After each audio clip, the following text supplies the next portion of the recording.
እዚ ኤሪ 591 እዩ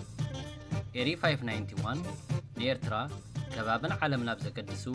ዜናን ካልእ ኣገደስቲ ፍጻሜታትን ከምኡውን ባህላውን ማሕበራውን መደባት ዘቕርብ ዩቱብ ቻነል እዩ ኤሪ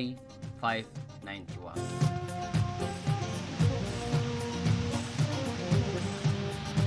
እዋናዊ ዜና ፕሬዚደንት ዶናልድ ትራምፕ ንምቕታል ፈተነ ተኻይዱ ሎሚ ሚያዝያ 25 ናይ ምሸት ኣብ ጻዕዳ ገዛ ዋይት ሃውስ ኣብ ዝነበሮ ናይ ድራር እንግዶት ዘረባ እናስምዐ ብደገ ብዝተሰምዐ ናይ ተኹስ ድምጻት ንዕኡን ንበዓልቲ ቤቱን ካብቲ ዳራሽ ብቕልጡፍ ከም ዝወፁ ከም ተገብረ ተሓቢሩ እዚ ንሱን ካልኦት ዓበይቲ ናይ ኣሜሪካ ሰበስልጣን ዝነበሩ ናይ ድራር እንግዶት ዓመታዊ ብጋዜጠኛታት ኣብ ዋይት ሃውስ ዝዳሎ ናይ ድራር እንግዶት እዩ ነይሩ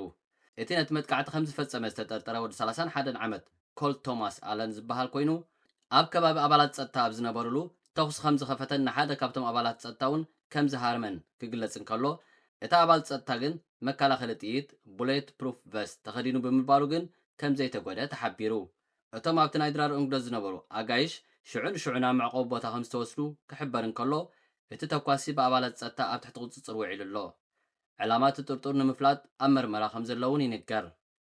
ዶናልድ ትራምፕ ድሕሪ እቲ ፍጻሜ ንጋዜጠኛታት ኣብ ዝሃቦ መግለጺ እቲ ጥርጡር ዝተፈላለዩ ወተሃደራዊ መሳርሒታት ተዓጢቖም ምንባሩ ድሕሪ ምግላጽ ኣብ ኩሉ ከይበጽሐ ግን ብኣባላት ጸጥታ ከም ዝተታሕዘ ሓቢሩ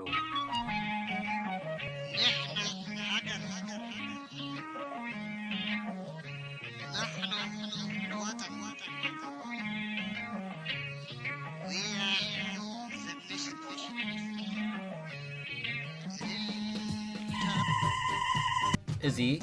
ኤሪ 591 እዩ ኤሪ 591 ንኤርትራ ከባብን ዓለምን ኣብ ዘገድሱ